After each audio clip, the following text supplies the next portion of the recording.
learning some very big words that are not that hard to understand. Our first word is prejudice. This is when you form an opinion or judge someone before you actually know anything about them. Prejudice makes us treat people unfairly just because they're different from others. Now that we know what prejudice is, let's move on to the next big word, discrimination. This is when we treat people unfairly because of their connection to a group. For example, let's say Tommy doesn't let Jim play with him just because he's from Montreal. One type of discrimination is called sexism. This is when we treat people unfairly just because they're male or female. Experiencing sexism can make us feel sad and lonely. We might ask ourselves, why is this happening to me? We all have the power to stop sexism in its tracks. Whenever you see someone treating someone badly just because they're a male or female, you need to step up and tell them to stop. Do you want to know how? Let's go through different scenarios and see if you can tell me what is wrong with each one. Now imagine, Lindsay wants to play with Tommy and his friends, but they laugh and say, "No, you can't play with us, you're a girl."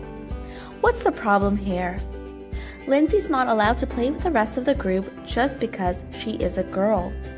This type of sexism is called gender-based exclusion. This is when we leave people out of activities just because they are a female or male. How would you stop this group from treating her unfairly? You can step in and tell them, everyone deserves to play. Say it with me, everyone deserves to play. In our next scenario, Tommy wants to be a nurse when he grows up, but Samantha says, "Tommy, you can't be a nurse, you're a boy." This type of sexism is called role-based gender stereotyping. This is when we limit what someone could do just because they're a male or female. How would you stop Samantha from treating Tommy unfairly? You can tell her, "Not true, gender doesn't limit you." Say it with me, not true, gender doesn't limit you. In our next scenario, Johnny and Sarah are playing with a cool new yo-yo. Kelly comes in and says, "You can't be friends, you're a boy and a girl." What is wrong with this scenario? This is unfair as we can be friends with whomever we like. Kelly is making fun of cross-gender friendships, which is not fun for anyone. This is when you think boys and girls can't be friends.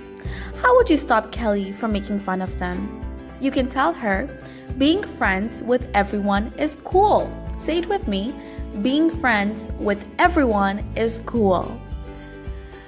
Now in our next scenario, Tommy and his friends are playing basketball, and they say, "Boys are so much better than girls at basketball." What's wrong with this? This type of sexism is called gender-biased comparative judgments. This is when you make unfair judgments or comparisons based on gender. How would you make this situation better? You can tell them, "Give it a rest.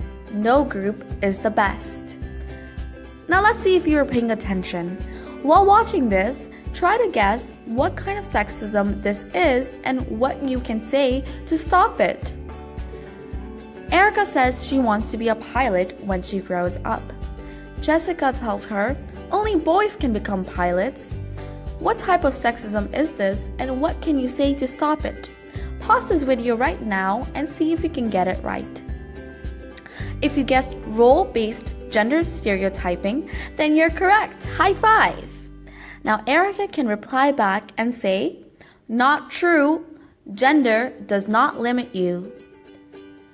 So when we treat someone unfairly just because they're a male or female, then it is known as sexism. Today we learned different ways that it can happen. Being treated unfairly hurts us all. Next time you see one of your friends being mistreated, step up and say the phrases we learned in this video.